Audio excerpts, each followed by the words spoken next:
Prepare for a fusion of knowledge and exhilaration where education and excitement collide. Taking you on an adventure that expands your mind and speaks to your spirit. I'm Master Nick. I'm Lady D. We are the Dom Life.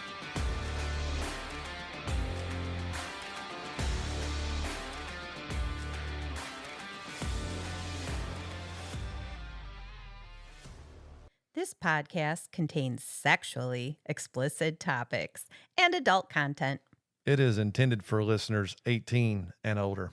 The opinions expressed in this podcast are ours alone, based on our personal thoughts, feelings, and experiences. We understand that others may have different opinions and experiences, and we respect that. We would love to hear from you. You can reach out to us at www.thedomlife.com. All right, welcome back. Here we are again for another episode. We are continuing our contract negotiations talk. Yes, sir. So last week we revealed what our contract has in it. Completely read it out loud. Everything was read. That was written a little over 5 years ago, and we are coming up pretty soon on renegotiating our contract. But that takes time. That takes time. So we are going to take this episode and we are going to discuss, for you listening and for you watching on YouTube, what goes into a contract. Yep. General contract information. Yep. Now, everybody's contract is a little different. Right. And we are not the experts. We are not. We do what works for us and what works for our relationship. And what we do may not be ideal for you. So we've taken several ideas and combined them into this episode to kind of give you an idea of what to expect, what to think of, what to go to the table for negotiations with. So let's get into it. What is a contract?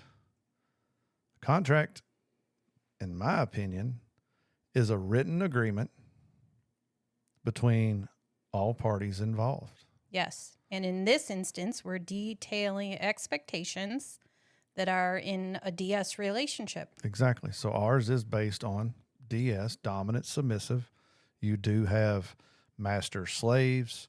You have all different sorts of contracts that you can do depending on your relationship, your lifestyle, and what you're looking to get out of it. So ours, again, is based on a DS relationship. Yes. So the next question is, why do we have a contract? Well, to me, a contract lays out all expectations. Yes, sir. It lays out all rules, and it takes away the gray area to where nothing should be misinterpreted, nothing should be misread. Everything is there, black and white. Both of you agree on it and sign it. Now, there's times when that doesn't actually work, where there's areas that pop up during the contract. Absolutely. But overall, we have a contract because we want everything to be outlined. Yes. And we can refer to our contract when things are slipping a little bit. Exactly. It lays out the reasonable expectations in our relationship. Right. And you're not going to get everything down the first time. If this is your first go round, obviously you heard our first go round. And surprisingly enough, I mean, I think we done rather good on ours. We did. Considering that was our first contract ever. Yes. Considering I was brand new to BDSM and dominant submissive relationship all the way around. And it was my first contract. It was your first contract, yep. And I think we done pretty well at spelling out what we wanted, what we needed out of it. 5 years in, it is time to reevaluate, relook. Is what still important to me that important, or is there something else? So absolutely look into it yourself. Bring to the table what you want and sit down and be ready to negotiate it. So how do we research a contract? How did you research our initial contract? Well, for me, thank God there was Google. Yes. If this had happened 20 years ago, I honestly don't know what I would have done. But lucky enough, we was in the age of internet, Wi-Fi, smartphones, computers, Yes, sir. and Google. Now, I am here to tell you, you can Google BDSM contract, and you are going to get hundreds of examples. You can get templates. There is all kinds of information out there. And that is how I came up with what I wanted out of the contract. Now, I did not take what I read and put it in a contract. I read several ideas, and I found a way to take those ideas and make it for me. Yes, sir. So I would, one of the things that I read was, have your submissive check in with you from time to time. Well, for me, it was, to know when you was leaving your office or when you was leaving your house, so Not just check in. not just Now checking you wanted in, right. So you read all of this, you can search it, you can Google it.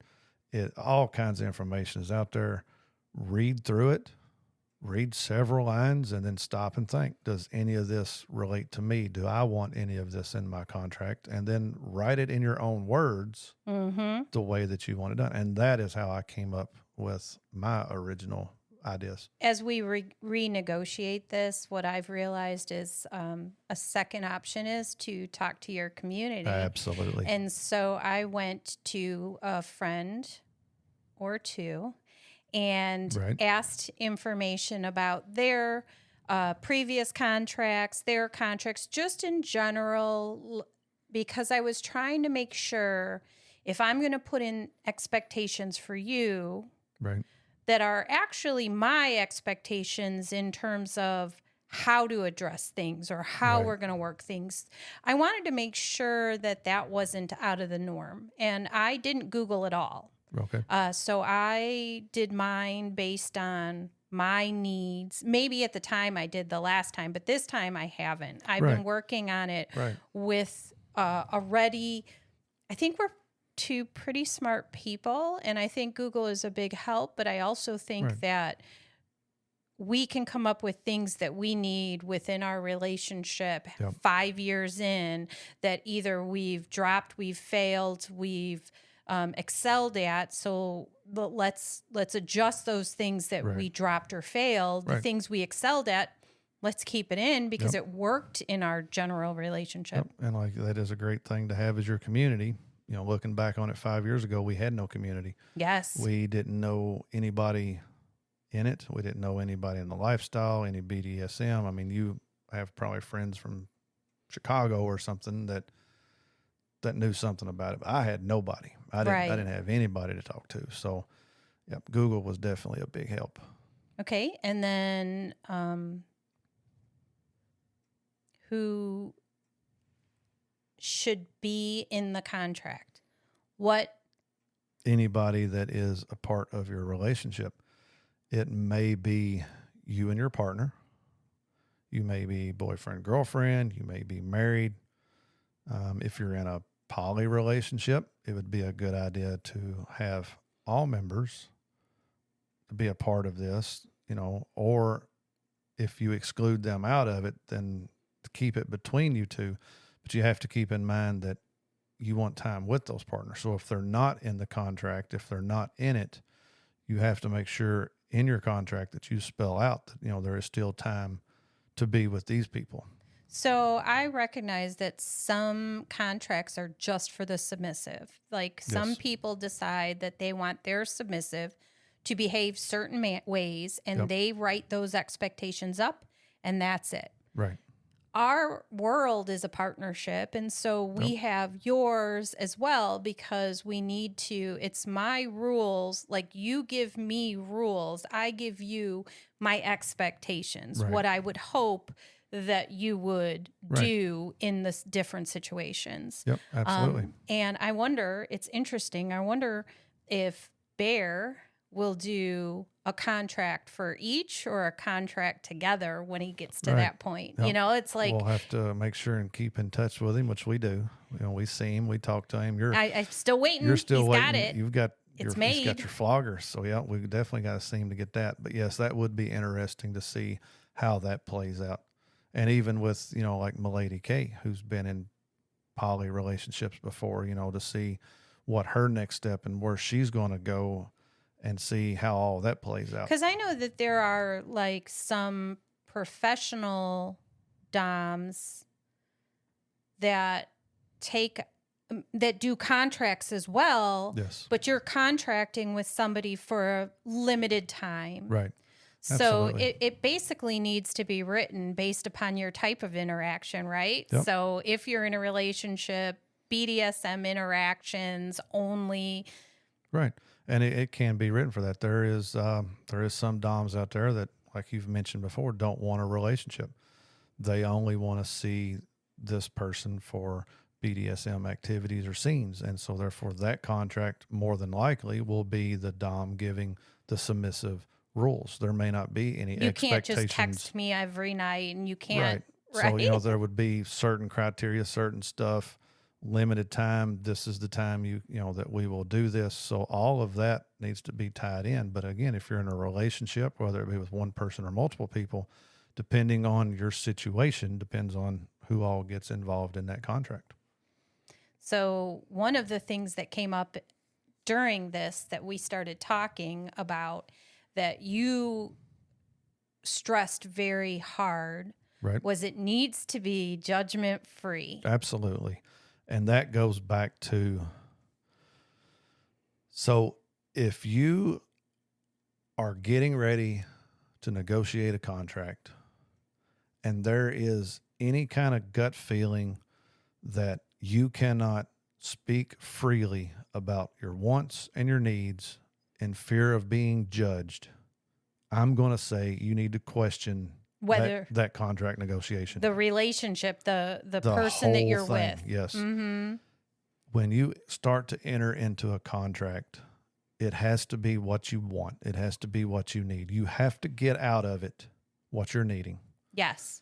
And if you are scared to talk about what you really need or what you really want, to me, that is a red flag of maybe we're going too fast in this relationship.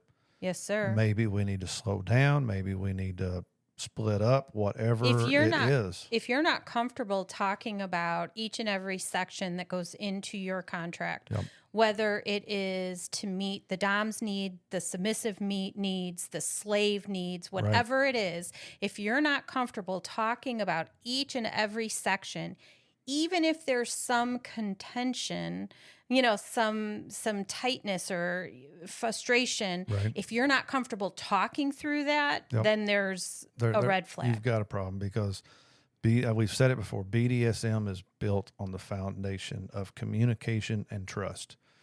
If you can't communicate or if you don't have the trust, your foundation is not there yet. It takes time to build that trust. So although ours moved very quickly, it was a rather different dynamic than what most people experience when they first meet someone. Well, we're also a lot later in life, too. We are. And I mean, in general. Yeah. So if I'm doing this in my 20s, I'm going to react and think differently, I think, than I did when we did it. But the good thing about when we met, and I've said it before, I'm going to say it right now, you knew exactly what your needs were. You knew exactly what you wanted. You knew exactly how you wanted to be treated. You knew exactly how you wanted to be handled.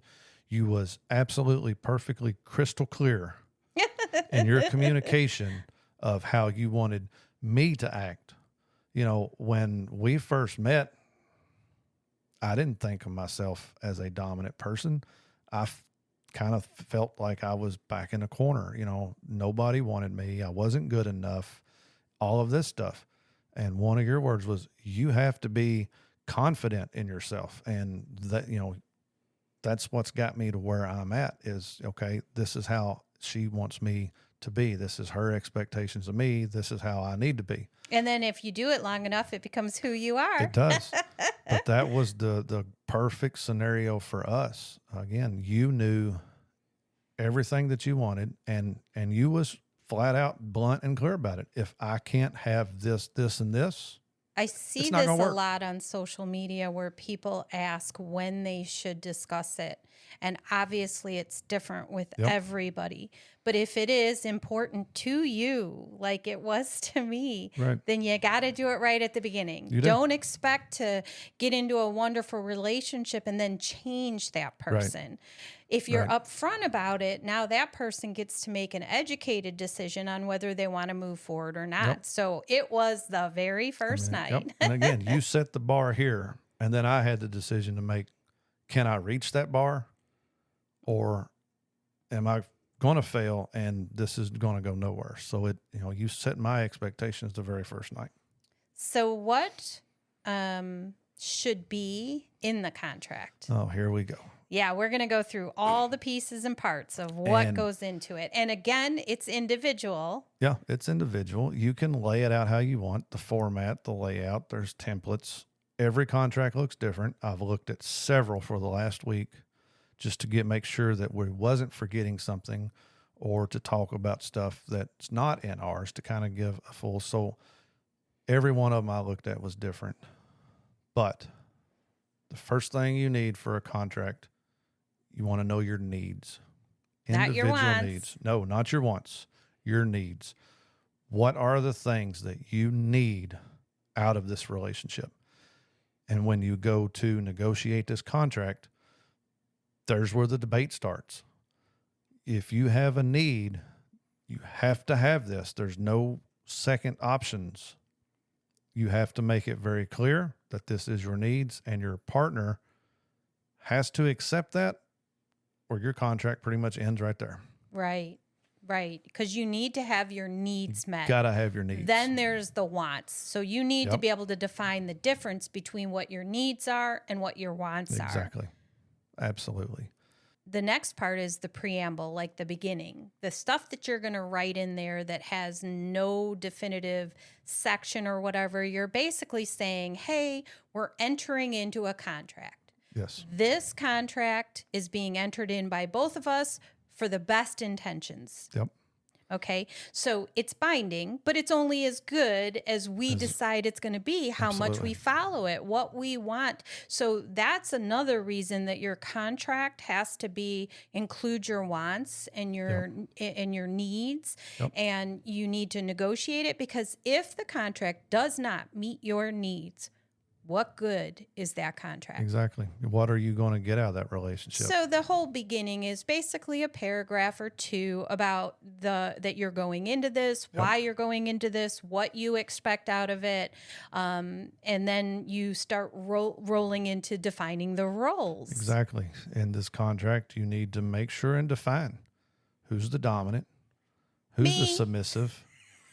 Is there going to be a possibility of switch? I mean, and that could happen too. We've seen it. There's a lot of switch where sometimes he's the dominant, she's the sub, and other times she's the dominant, he's the sub. I would be interested to see a contract where it covers those eventualities, because it's just not in our dynamic. I can't even think about what a switch contract would look like. We need to find somebody, unlike Dante and Zora, who's willing to share their contract with us. I mean, we could do it in broad strokes, right? So how do you cover the areas where you're going to switch? So you're going to take control. Do you define that in the contract? Right. And just for those of you catching on, yes, this is the second episode of contracts. And yes, Dante, that's the second stab at you. I want to see that contract. There's going to be another episode of contracts, and I bet you I'm going to bring it up then too. Terrible. I hope you're listening, Dante. I know Zora listened, so she'll tell him. She'll tell him. He probably won't give me a hug the next time he sees me. Also, under defining the roles would be names.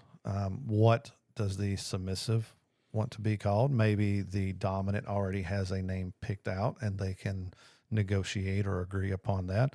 And what will the dominant be called? Yes, sir. Come up with names. That's how you became Master Nick. It is. And although, I mean, normally master is used under a master slave relationship. You picked master for me because I use sir all the time. Sir is used all the time. And I do call you daddy. Sometimes, depending on the play.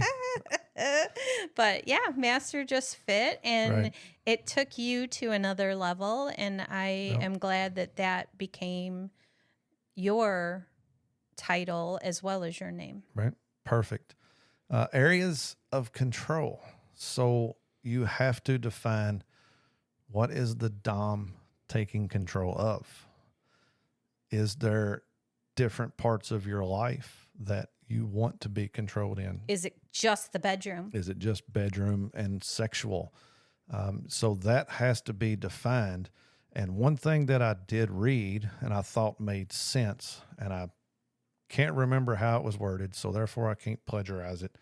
But off the top of my head, it's basically in your contract, it's best to put what the dominant can control and leave out the stuff that they cannot control. Okay. And reason being for that is anything that you put in there that the dominant can't do, it seems like you're taking away control or the power exchange by doing that. So if you only list what the dominant has control of, that shows the power to the dominant and it shows the control. So just a little side note on that. There's a lot of that needs to be done where you are, again, affirming that you're my dominant, and I don't want to take any of that away from you, because otherwise you lose your swagger, you lose your the things that make you a dom. Right.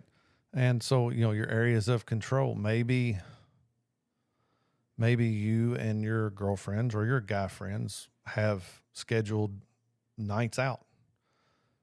Maybe during that night, BDSM or the contract is off limits. Yes. So, when will it be enforced? Like, when is the contract will it be enforced? Yes, exactly. What do they have control of? You want to define responsibilities. And in that, the submissive... This is some of the biggest parts of ours. This is absolutely the biggest parts. Submissives have certain expected behaviors in private, in home, or in public. Yes. And that should be spelled out. How do you want your submissive to act when it's just you and your submissive out in public, walking through Walmart or walking through the mall? What are your expectations of your submissive to act? The submissive also has to follow these tasks, rules, and expected behaviors. So those need to all be in there. Absolutely. The responsibility for ownership and or control of the body and the mind. We had that areas broken up, but we had it in there because that would be like you defining me having to take care of my body to be in a certain shape. Right. Me giving up control, like when we're out and you give a hand signal, that's a giving up of my mind. Right. I should not be worried about what people are doing around me, what's going on. My biggest concern should always be what you want. Right. And also, amongst all this, you got to make sure the Dom is assuming control for well-being. You definitely don't want to give up your control of your body and your mind to somebody that you are worried is going to misuse it. Or, if I was to give you the hand signal to strip naked and we're out in public on Main Street in a certain town, that would be bad. There was recently some stuff like that on national television. Oh, really? I somehow missed that. But yeah, so the Dom has to assume the responsibility of taking this control, but also using, the Dom's best judgment and knowing when and where to perform these activities. Your job is to keep us safe. Yes. So if it's in a situation where I'm going to get arrested, you shouldn't do it. Exactly. Also, task. You should have task in there, and your task can be spelled out as, daily task, or they weekly task, monthly?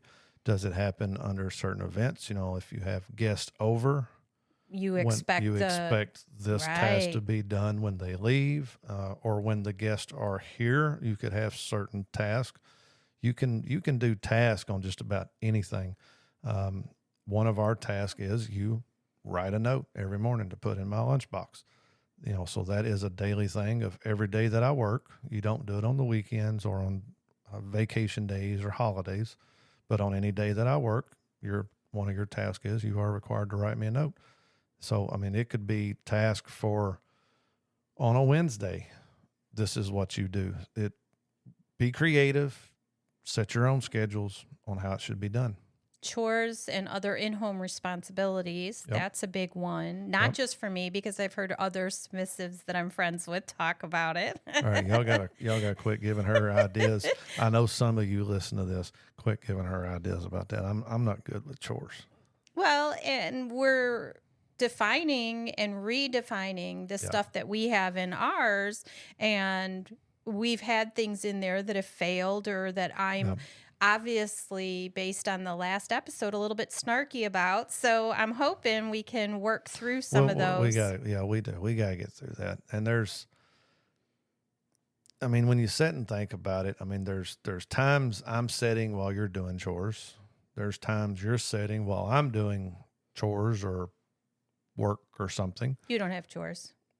Oh, yeah, I do. Garbage is one of my chores. And then you have responsibilities. I have responsibilities of what I've got to do. But not saying that it equals out, but sometimes it does seem unfair that maybe I'm setting more because during the winter there's more stuff going on inside the house than there is outside the house. And then when we can get outside the house, you're usually out there with me helping, depending on what it is.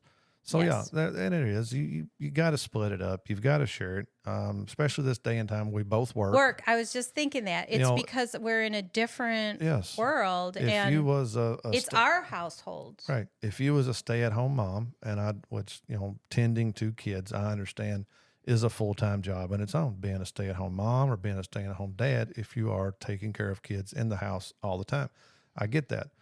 But during that time, it could be a little different. Again, whatever works for your relationship and how you want to do it, it shouldn't be one-sided. It shouldn't be one person doing all the work if both parties work. I agree 100% with splitting things up. How much control you give up? Yes. You need to know that. How much are you willing to give up? When we first met, you originally said it was sexual. Yes. And then once we got into the relationship and we started to write our first contract, you was willing to give up more. Now, I may or may not have taken control of everything that you was wanting to give up. And that's why I'm excited to sit down and renegotiate. I want to see where your mind's at now, what you are willing to give control back up in this second go round, and take it from there and try to strive and excel at it. It's also another place under these responsibilities is how much leadership or development do I require? Right. So as you being my dom, I could say, I'm having a very hard time with this. Yep. Let's put it in our contract, and that way you can ensure that I get through my desired, schooling, right, or my desired exercise, or, hey, I want to learn something and I haven't been doing a good job, so making me read every night or whatever it may be.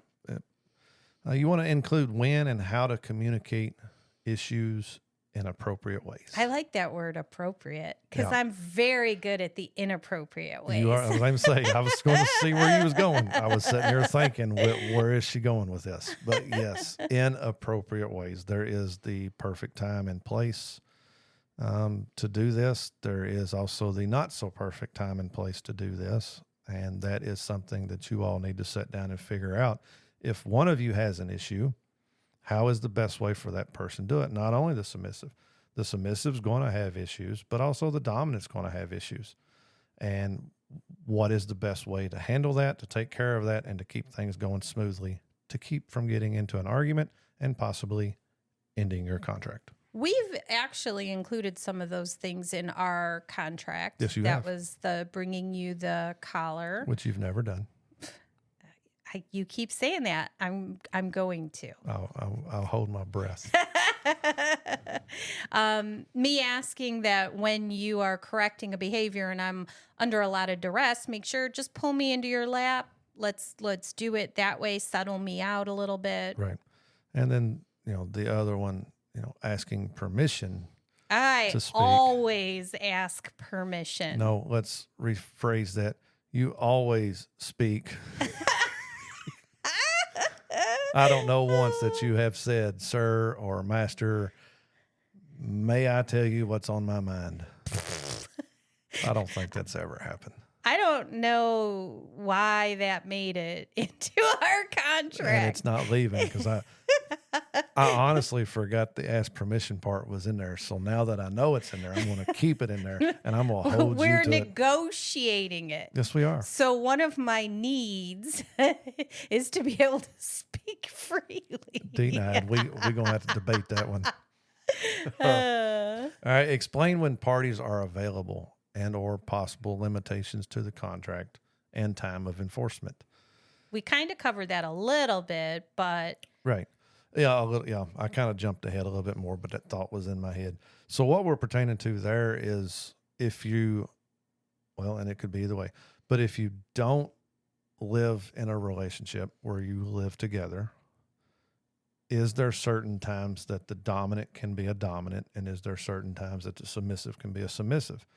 Maybe the submissive or the dominant goes to gym Monday, Wednesdays, and Fridays and is there for 2 or 3 hours. Well, in that 2 or 3 hours, don't bother me with any BDSM. I'm doing this. I've heard it said it may or may not bother me. I know I don't have to worry about it, but maybe both of you are uncomfortable if the woman is menstruating. Right. And if that's the case, put in the contract during this certain time of month. Or that the female is very emotional. Maybe they're emotional. Maybe they're taking a series of shots. And, we know allergy shots. There's several different shots and series of shots that you take. Maybe they don't feel the best for a day or two after those shots. Well, some of the limitations could also be because a person has a family and a life that is not involved in the BDSM. Right. They have a person that is their submissive or their dominant in the BDSM world, right. and their partner allows that. Right. But when they're at home, they can't do tasks and requirements and stuff like that. So it would only be when you guys are in person that it would be possible. But that is something definitely to think about is, are you limited on time? Is there certain times that you can't or don't want to? And that is something to bring to the table for negotiations. Absolutely. Soft limits, hard limits. Maybe there's emotional triggers with some of them. That is something that definitely needs to be brought. You absolutely need to know your soft limits. You need to know your hard limits. You're not going to know all of them. Right. I don't know anybody that could sit here and say, these are all my hard limits. Those will change. What may be a soft limit may turn into a hard limit, or maybe what's a soft limit is no longer a limit at all. Those change, but it is something that you have to think about. And triggers can happen with you not even realizing it's going to happen. We've seen it happen multiple times, that triggers. So, but to the best of your ability, yes, you should include those items into the contract because that will set defined limits. Absolutely. So, especially if one partner enjoys that play when you don't, this way you guys can communicate openly. Maybe find a way around it. Yes. Yep. Safe words. What? We don't have safe words. Everybody should have safe words. No. Definitely make sure have safe words in your contract. We use the stoplight system. I think we've made that pretty clear. We use green, yellow, red. We rarely get to red. We hardly ever get to red. I don't know that I've ever really pushed you to red. No, but I did say red once. Yeah, maybe you did. It don't have to be green, yellow, red. It should not be a common word that is used. No is not a good safe word. No, it's not. Because that can be used in role play. That can be used in CNC. No should not be a safe word. You can use a famous video that I've seen. Their safe word was pineapple juice. Make sure it is known. Make sure it's something different that may or won't be used in any kind of activity. You can also define your requirements around that safe word. Now, Yes. We know that when a safe word is used, like red, everything stops. Everything stops. Whatever is happening, it stops. Yep. There's no ifs, ands, or buts. You're taken out of that situation. Correct. You're starting the aftercare process. You're done. Right. But we have yellow, and yellow is that thing that you're doing right now is pushing me too close to the edge. Right. I'm not enjoying it, or I'm starting Time to change up the implement, change the area, do something different. Or yellow could mean we need to talk real quick. Stop Right. what you're doing. Let me tell you what's on my mind.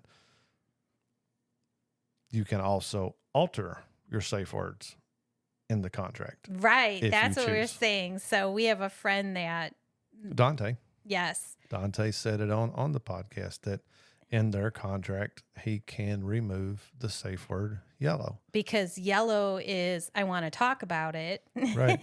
And it is not her safe word. Like, it is one Right. that we use in a series, but the safe word is red. And Yep. she would have to say red in order to end whatever's going on. Right. And she doesn't want to do that. We don't want to do that. Normally, yellow is said in most cases because you want to change it up. Right. That's not the way Chris uses it. Usually when Chris says yellow, it's Fuck because me running yellow. That's exactly. when you know it's pretty much red. So you can define those things Yes. and expectations within the contract. Absolutely. Aftercare. If this is your first time, if this is your first experience, you may or may not know what your aftercare needs are. And but it needs to be put in there. If you don't know exactly what you need, you should still spell out aftercare.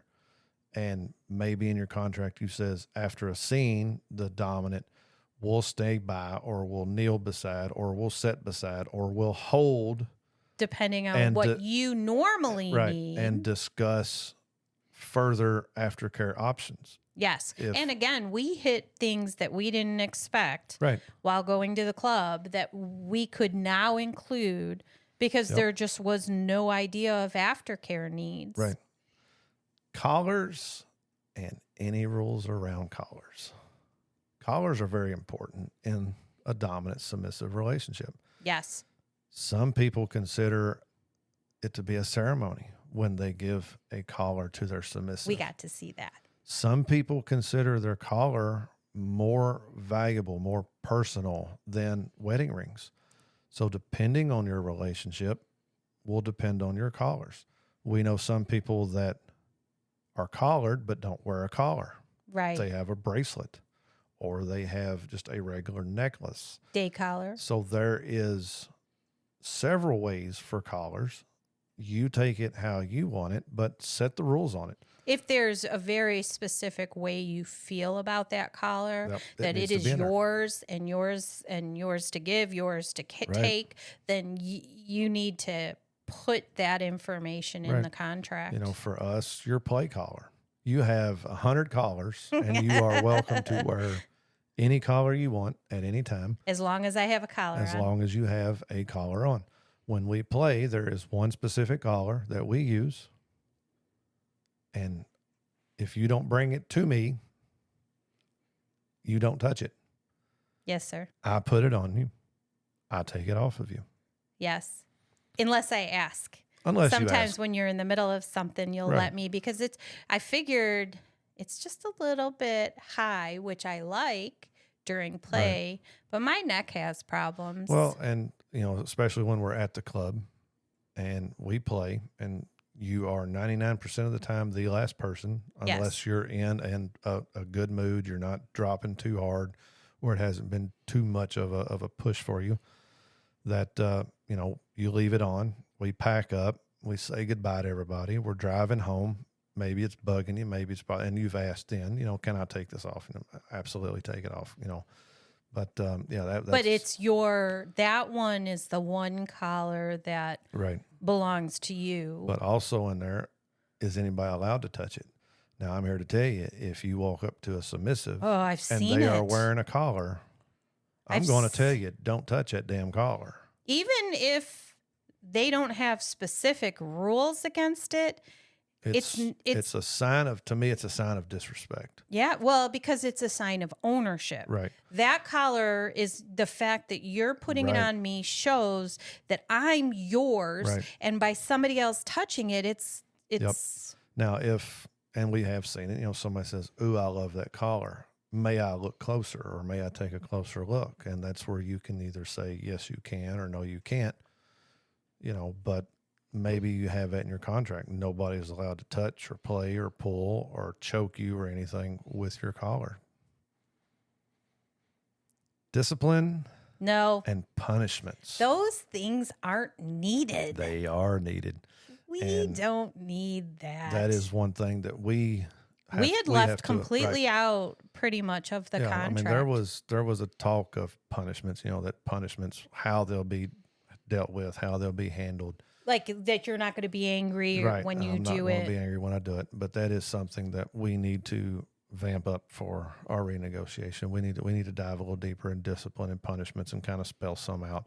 And some of those may or may not get talked about. That may be left completely out of our podcast. We would just say that we have a section on it because there's things in a contract that are very personal. Yeah.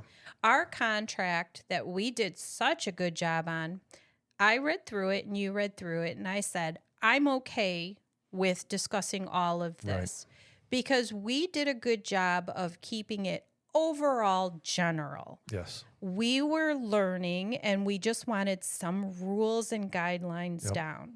Now, as we move forward, we realize some of the weaker areas, and when we strengthen those, it becomes very personal. Right. And some of those may not be. Yeah. Well, not all of our renegotiated contract will be aired out. But we can definitely give you sections. Like, here's there's what going we to be talked certain, about. There's going to be certain parts where we sit and renegotiate and discuss and debate.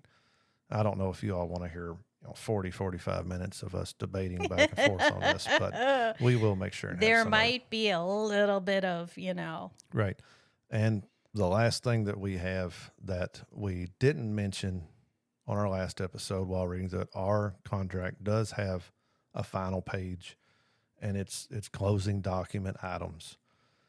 It spells out how long the contract is valid for. As long as we remain in a relationship, our contract is valid. If at any time one of us decides we want out of the relationship, the contract immediately voids, gets ripped up and trashed.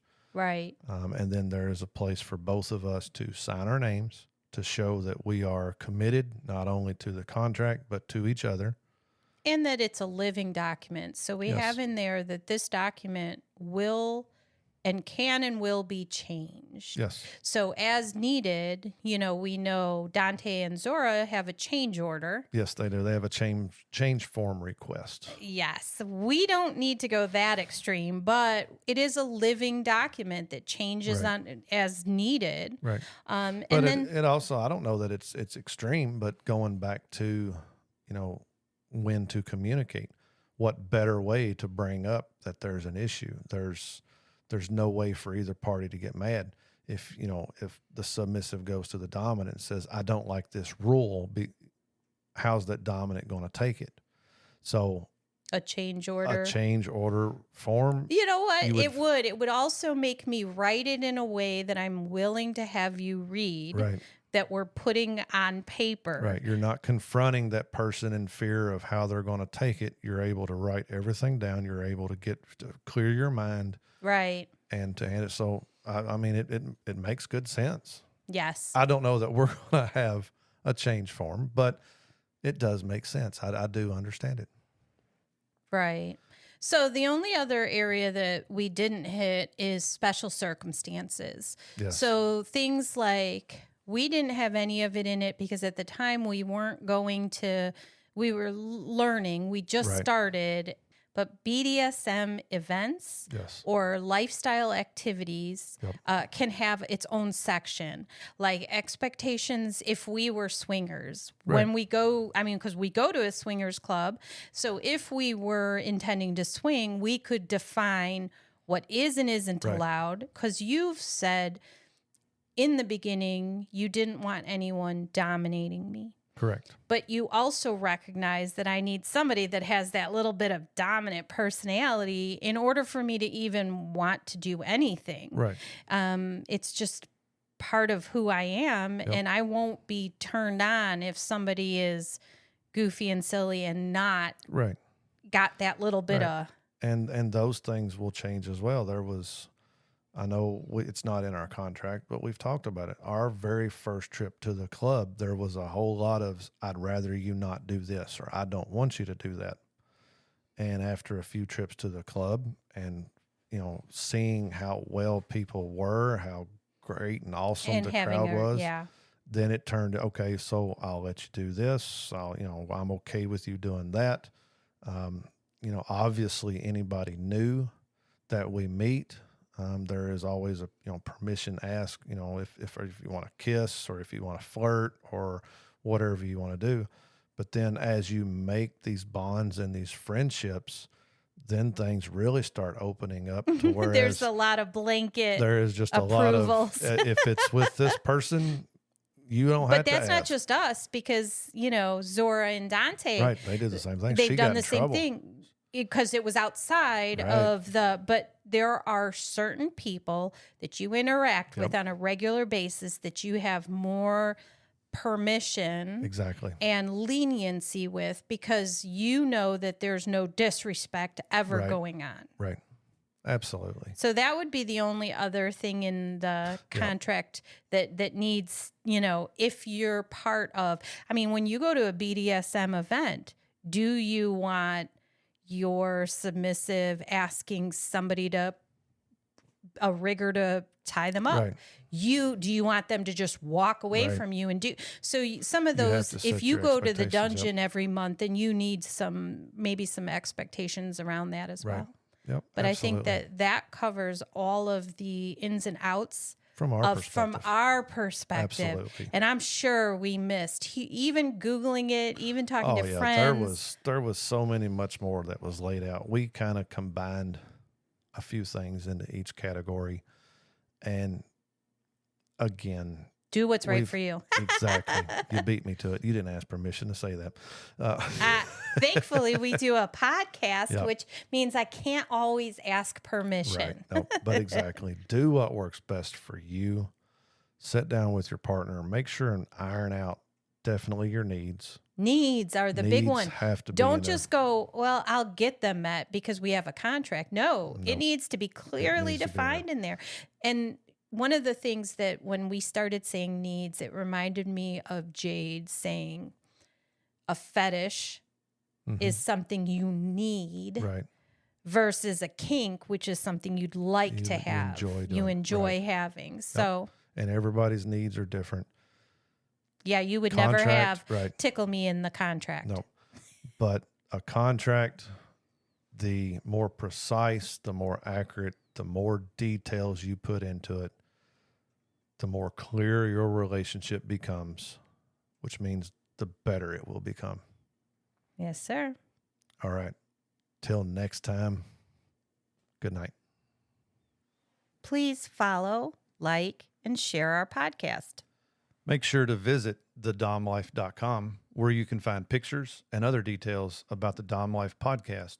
And through the Contact Us button, you can ask questions or provide recommendations for future episodes. We want to explore your kink too. Be sure to check out upcoming events to see where our adventures are taking us and our photo gallery to where we've been. Thank you for joining us on this journey. We hope you had fun listening and learning with us. Till next time, keep calm, and remember your safe word. Red, red, red.